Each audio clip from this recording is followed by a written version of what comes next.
views and opinions expressed in this podcast by the host or the guest do not necessarily reflect the views of Paranormal Buzz Radio or its sponsors. Use of any material produced by Paranormal Buzz Radio without express written consent is strictly prohibited. For information on everything Paranormal Buzz Radio has to offer, visit our website, paranormalbuzzradio.com. Like us on Facebook, follow us on Twitter and Instagram. Listener discretion is advised.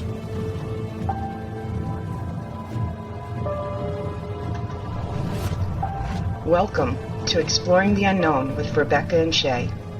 Taking stories from today's news, Rebecca and Shay will explore everything from the paranormal, supernatural, the strange and unusual, unsolved mysteries, and more.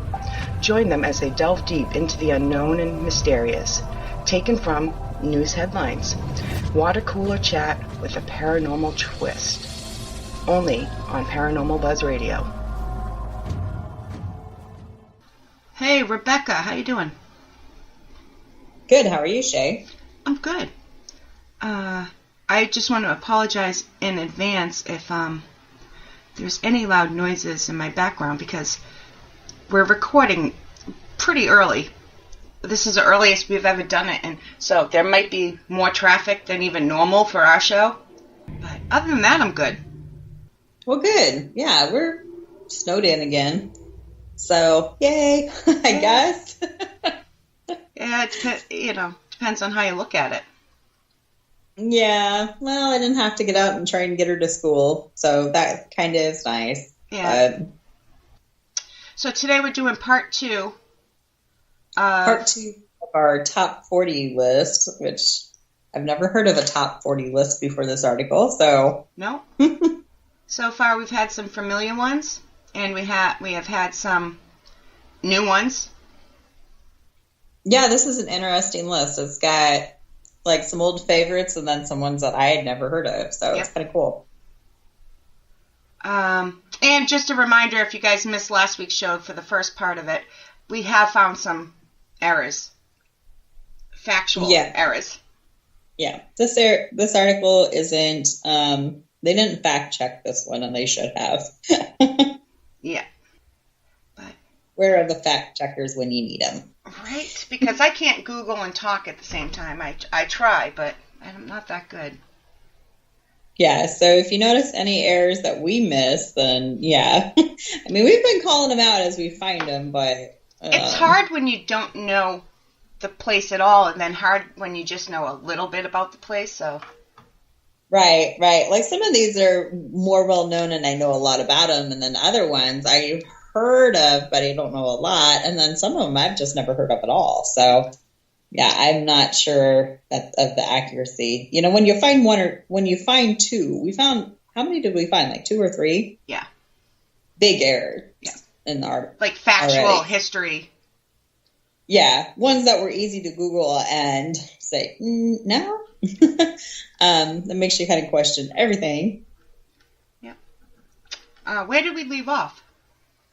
We left off at one that I am actually supposed to go to this year. I'm excited about. Hey. We were supposed to go last year. It was on the schedule, and then COVID. So this year is supposed to be the year I'm supposed to really go. Fingers crossed.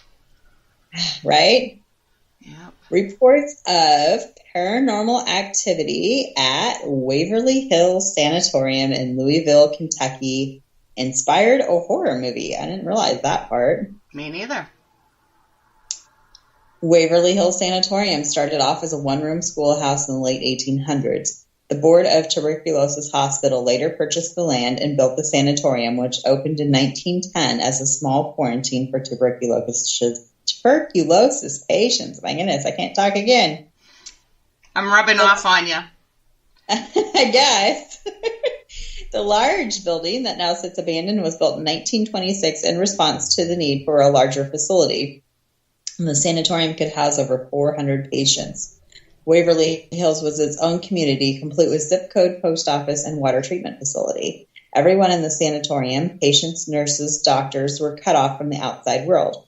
It closed in 1961 after an antibiotic that cured tuberculosis was discovered. However, it's believed that some patients never left and still haunt the grounds.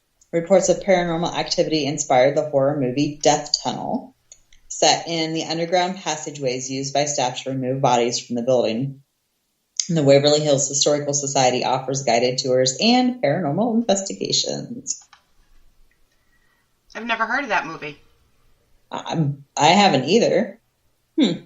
I have seen this one investigated, though, on ghost hunters and stuff. So I'm really excited to get over there myself. Oh, I don't blame you. This one's more about you, Shay. Yep. The New Ledge Lighthouse in New London, Connecticut is said to be haunted by the spirit of its former keeper. I don't know that I've heard of this one. I'm not sure. The New London Ledge Lighthouse was built on top of a concrete pier in Connecticut's New London Harbor in 1909. Until the Coast Guard took over the lighthouse in 1939, individual keepers kept the light on for passing ships.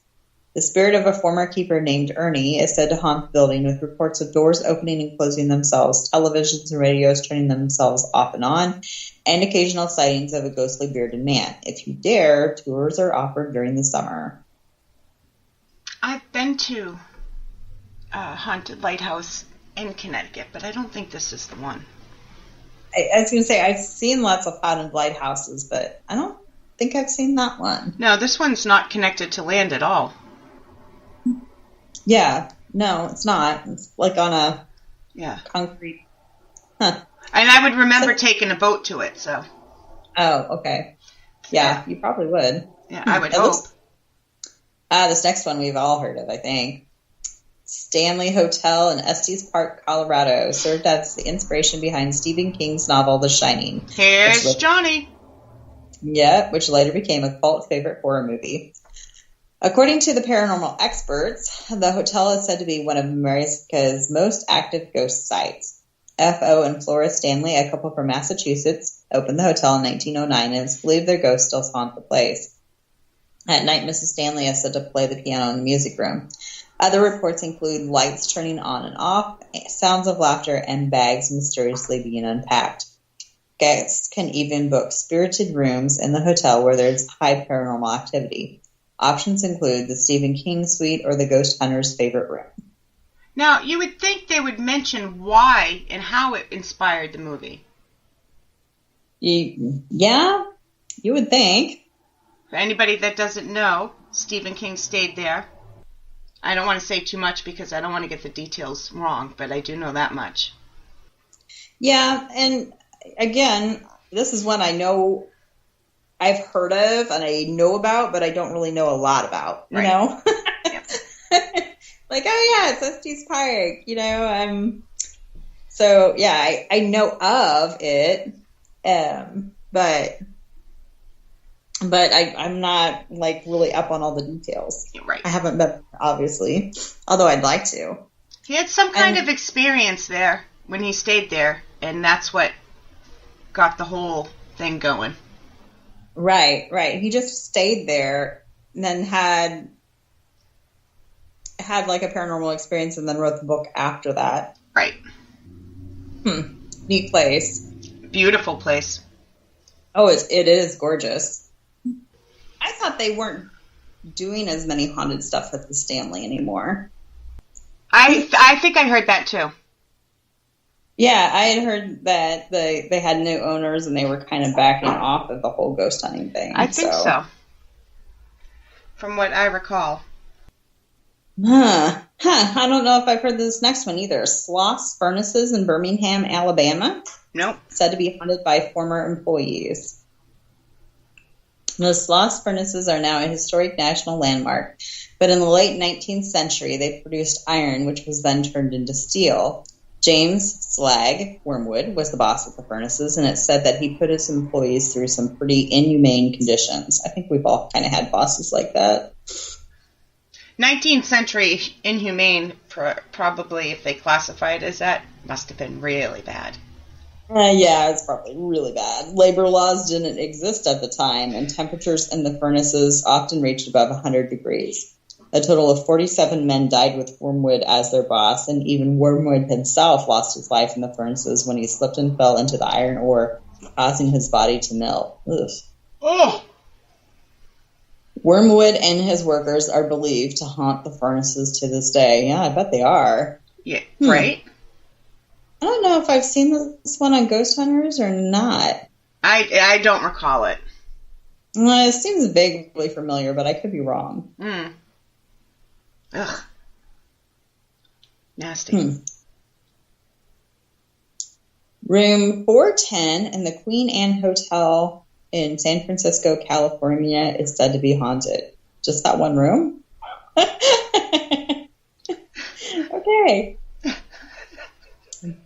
Before this historic Victorian home was a hotel, it was a finishing school for girls.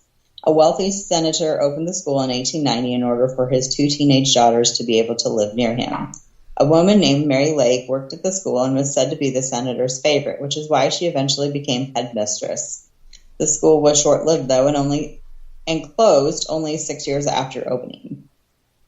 Lake was distraught about the closing and left San Francisco shortly after. She's since returned in the form of a ghost who likes to haunt room 410, which is believed to be her former office. Guests staying here will sometimes find their bags mysteriously unpacked. Okay, that seemed really odd to me.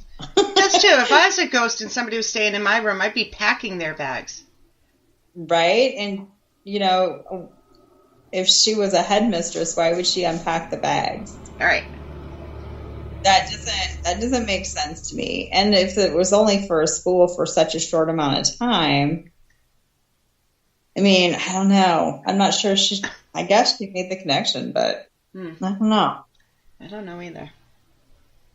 Weird. Well, let's investigate to find out. Right? There you go. We'll put it on our list. Yes.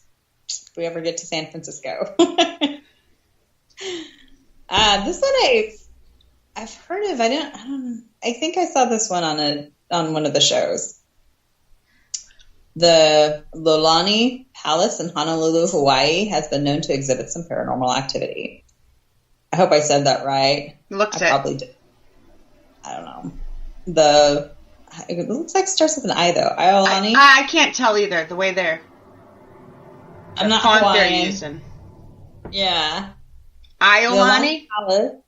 Well, anyway, I've said it, and we'll say how, I probably butchered it. But anyway, it was built in 1882 by King Kalaku, the last king of the Kingdom of Hawaii.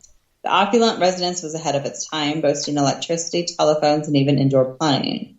After Kalaku's death in 1891, his sister, Queen Liliuokalani, took over both the palace and the kingdom until the monarchy was overthrown 2 years later.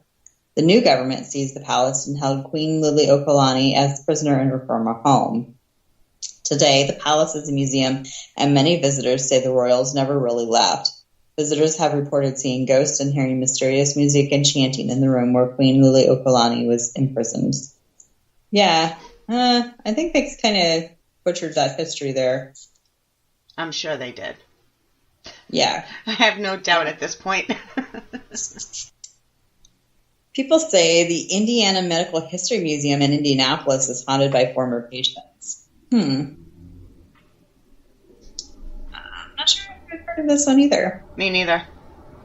Indiana Medical History Museum sits on the grounds of the Central State Hospital, a hospital that opened in 1848 and treated patients with illnesses such as schizophrenia, depression, hysteria, alcoholism, senile dementia, and epilepsy. It was referred to as the Indiana Hospital for the Insane and was often accused of abusing its patients.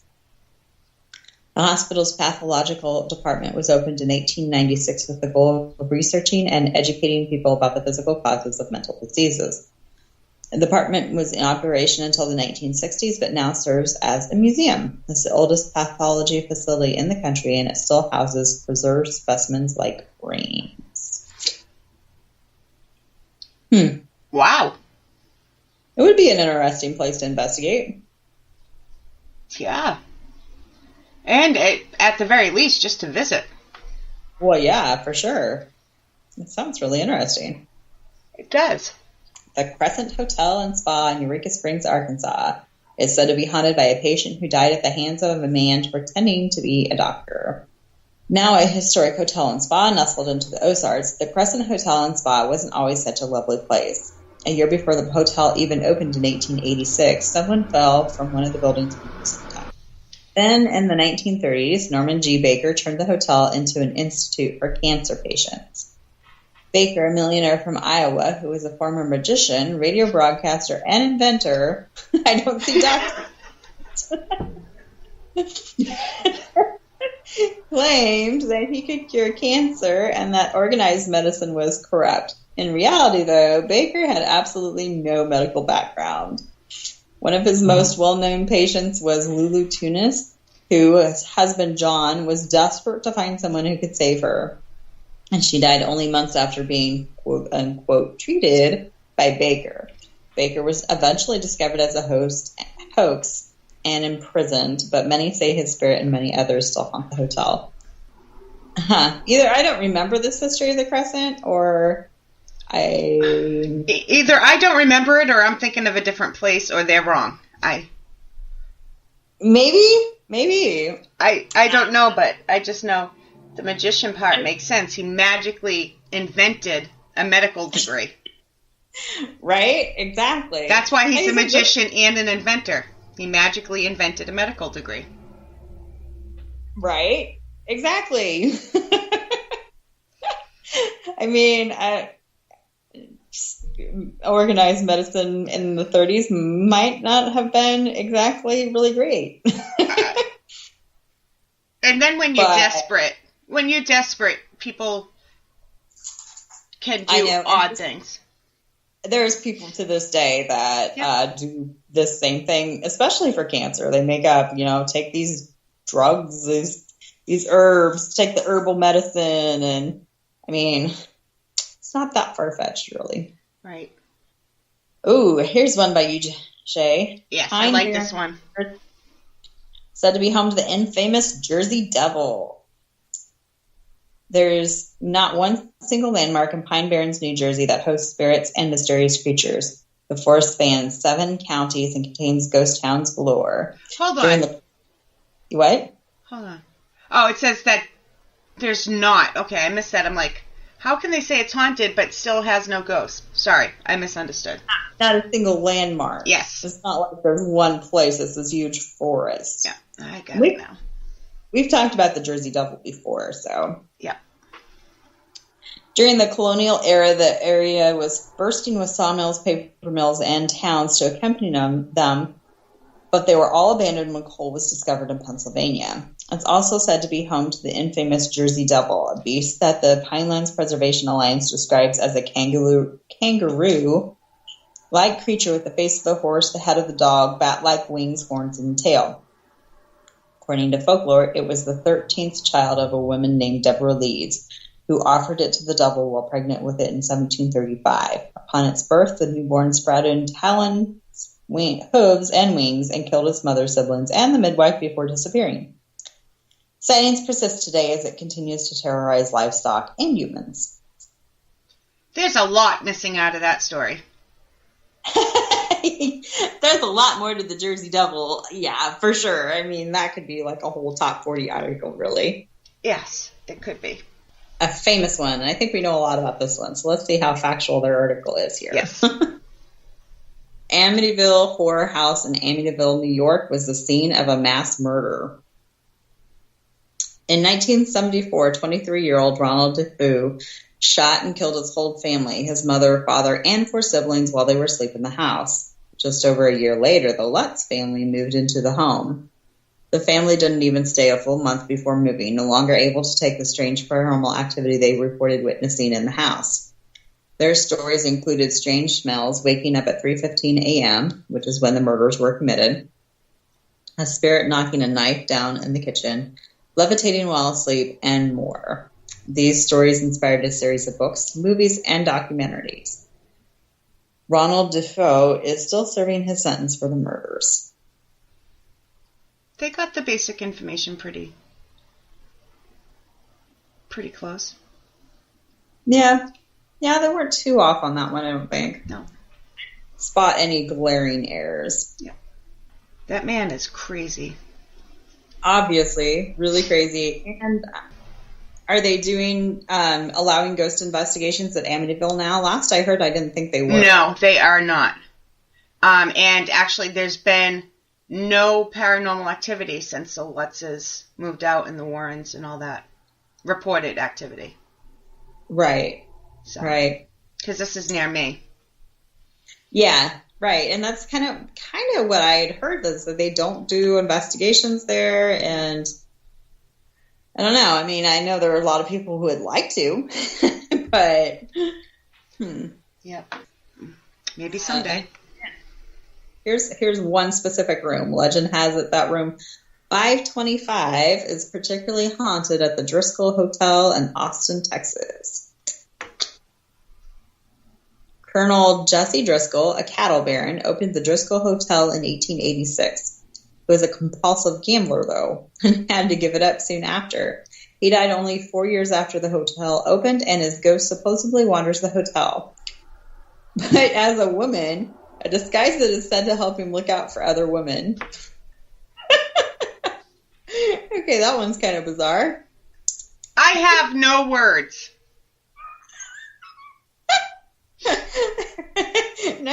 Now I really want to go. Room 525 is particularly haunted. 2 women, both on their honeymoons, died by suicide in the same room. On their honeymoon? 20 years apart. Huh. Then there's the portrait of Samantha Houston, the 4-year-old daughter of a U.S. senator who died in the hotel. Visitors who look at her portrait report a strange feeling. That's an interesting place. Cross-dressing gamblers and all. I don't understand how a paranormal investigator could even conclude that it's this man dressed up as a woman to look out for other. Like, that's a lot of. Unless you actually saw him and he had a great big mustache. I had an aunt that had a big mustache. And you would have to see it like me and you, because it would have to be clear as day. I don't know. There's just a lot of questions on that one. I'll have to look into this one more, because that's just nuts. Maybe you were known for dressing up, and I don't know, but that's just really odd. I'm gonna write this one down and look into it more, just to see if. Yeah, because the picture looks like a beautiful hotel. It does. It really does. Grand, very grand. Very. Shanghai tunnels in Portland, Oregon have a dark history. I've heard of these. I have too. Shanghai tunnels in Portland get their name from the practice that became known as Shanghaiing, kidnapping and selling men as workers on ships headed to East Asia.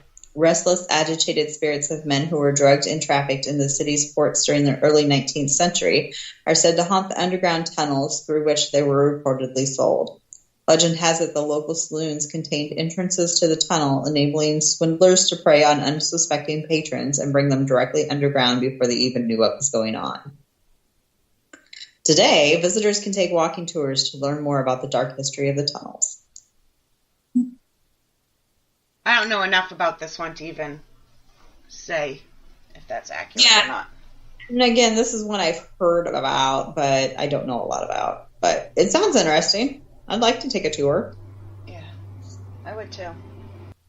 Stull Cemetery in Stull, Kansas is considered by many to be one of the gateways to hell. Interesting. Hell has so many gateways, man. Yeah, right.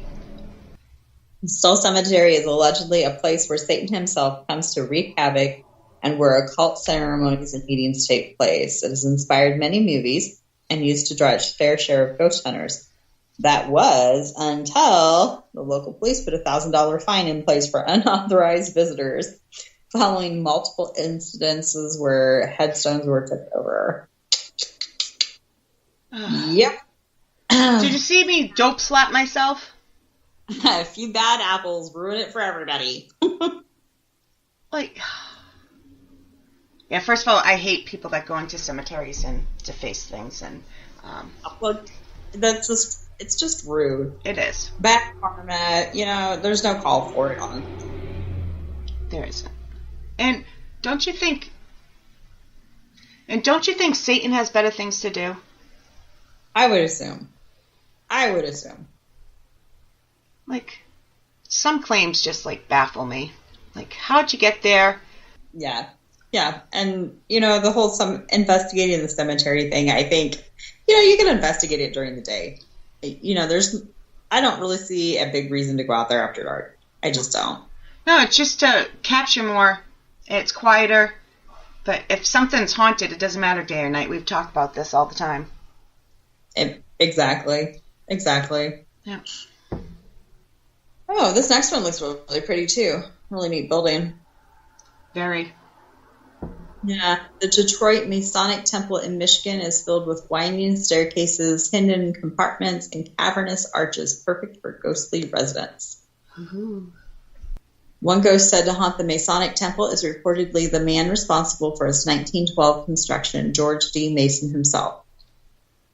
According to Haunted Rooms, the temple features several cold spots interpreted as indicators of paranormal activity and has roof doors that are known to swing open the moments after being locked. The temple attracts visitors from around the world hoping to spot a ghost. I don't know. I've heard of this one. I don't think so. Yeah, I don't either. It looks neat. It does. Like the idea of the hidden rooms and stuff. That sounds fun. Very sounds cool. Even if there isn't a ghost. I like touring places just for history, so if it, whether it's haunted or not.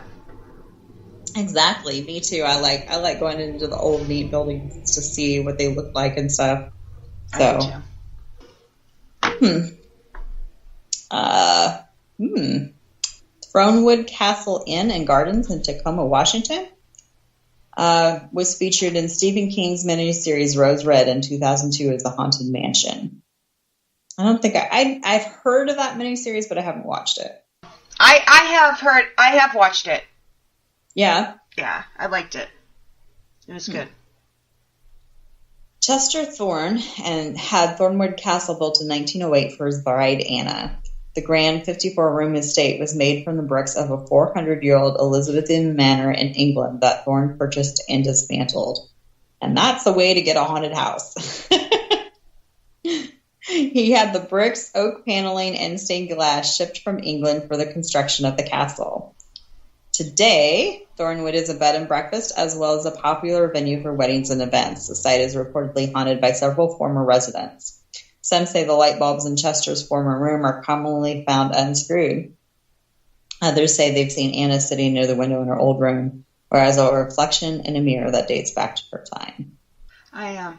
I'm off in space because I think also, nothing to do with paranormal, but I think in the late 80s, maybe 89, 90, somewhere in there was a TV miniseries on Rose Red. Something along that line. I think so too, because I don't know. People talk about that series, the Rose Red series, being hard to find and hard to watch. I had hard to find a copy of, but if it was in 2002, yeah, the original. Yeah, the original 80s series was probably hard to It was find. like a 3-night thing. It was like a Lifetime movie before Lifetime. Right. So, if I remember correctly. Yeah. Let's see. This one, Fort Delaware in Delaware City, Delaware, was used to imprison Confederate soldiers. My goodness, I'll get it out one day. During the Civil War. Fort Delaware was built as a Union fortress during the Civil War, but was used as a prison for captured Confederate soldiers. It is said that conditions were abysmal, and many prisoners died there due to maltreatment. It doesn't come as much a surprise then that the restless spirits are said to haunt the building.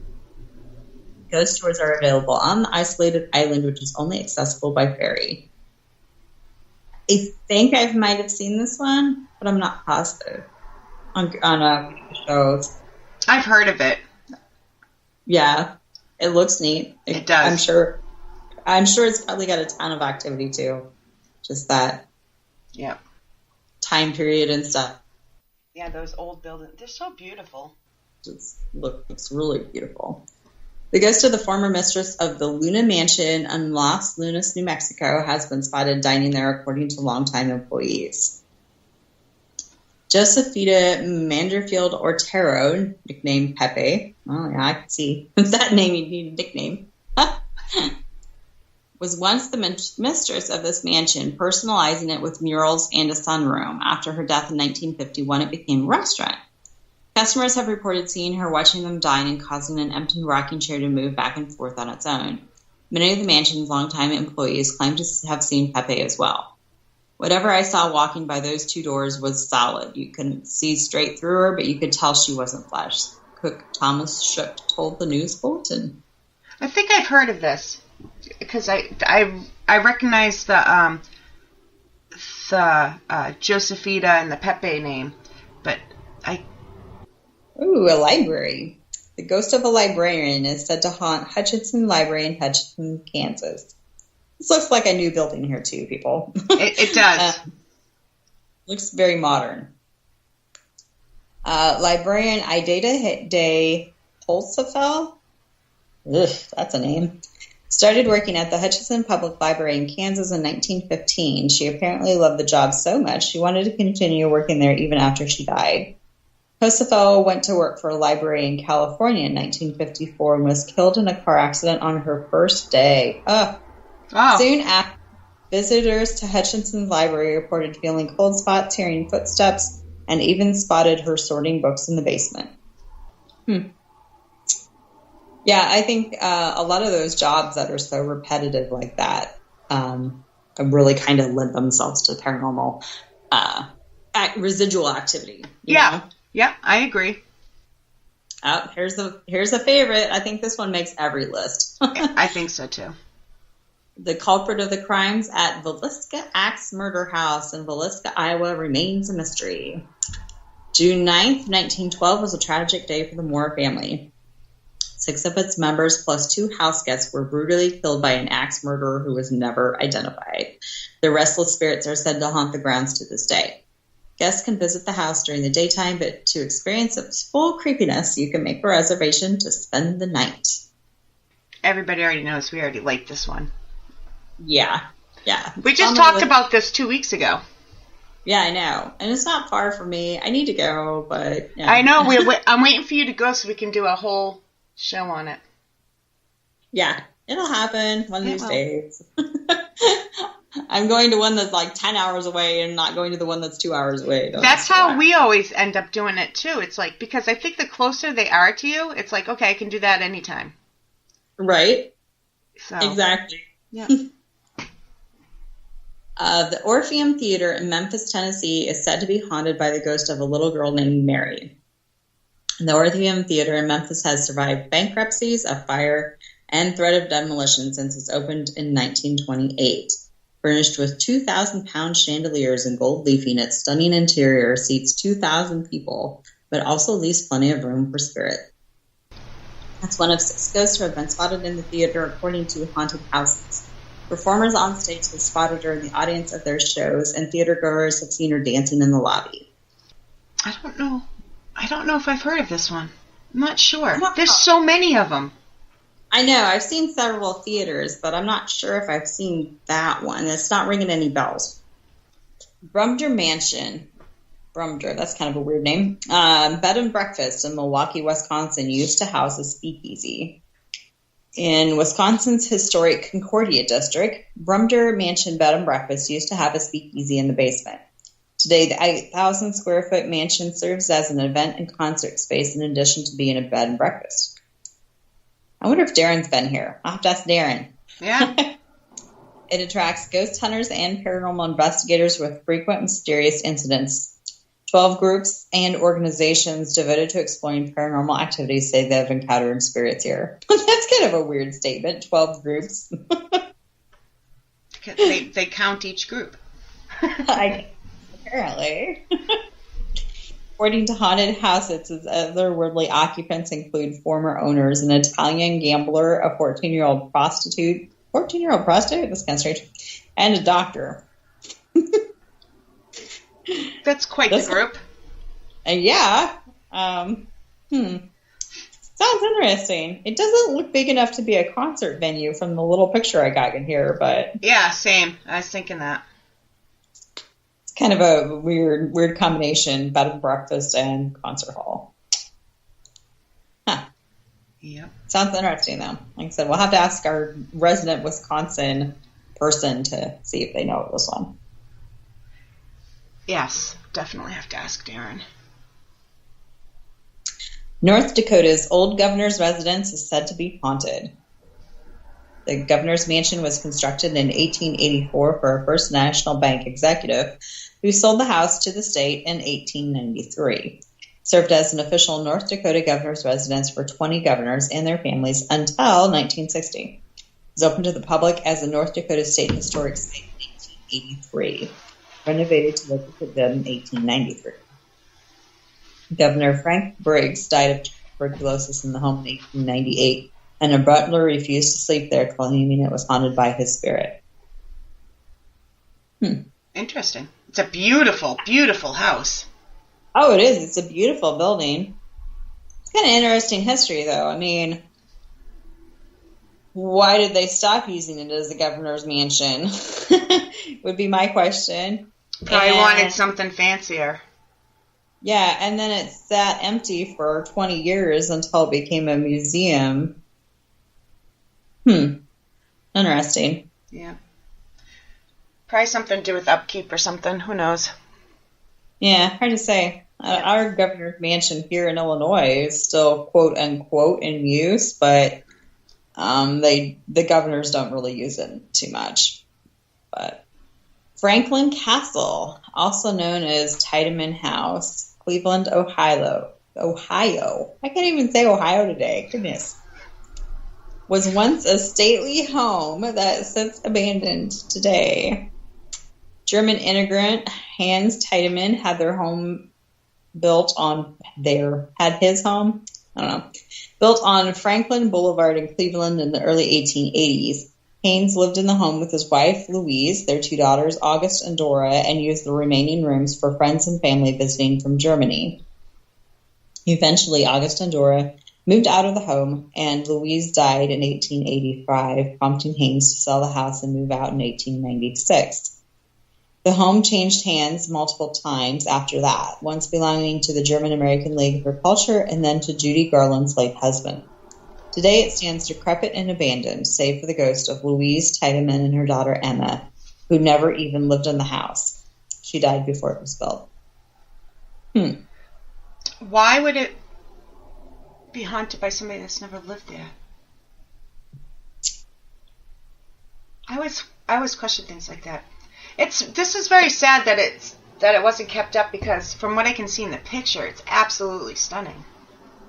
It looks like a really neat place. I wonder why it's abandoned. I'm wondering if it hasn't been torn down since. I don't know. Can you imagine? That would be such a beautiful place if they... Oh, yeah, if they fixed it up. Yeah. And I can barely see any of it from this picture. Yeah, I know. It's not a very good picture. It looks like it's a Google Street View picture. Could be. It is. Google Maps. It says it. Google. I think we're on our last one. Really? This is a really long article. Yes, it is. It's interesting. I'm glad we broke this down into 2 episodes, though, because... Me too. This is really interesting. This one, I don't know. And that I've heard of this one, but it sounds really neat. According to legend, the ghost of a girl who died from a poisoned clarinet reed haunts Centennial Hall in Valentine, Nebraska. Poisoned clarinet reed. I don't think I've ever heard of that before. No, but what a way to kill somebody. I know. I think I saw it on Law and Order or something once. It sounds like something that they would put on like one of those type of shows, like the mystery whodunit type things, and put Columbo on that one. Right? Centennial Hall in Valentine, Nebraska is known to be the state's oldest still standing high school building. The school, now a museum, dates back to 1897, and with that history comes many accounts of paranormal activity.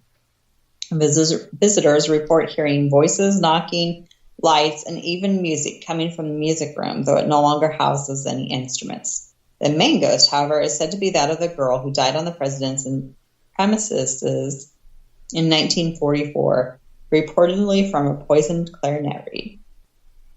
Reportedly. I wonder if there's any factual... Yeah, I know. I'm curious about that.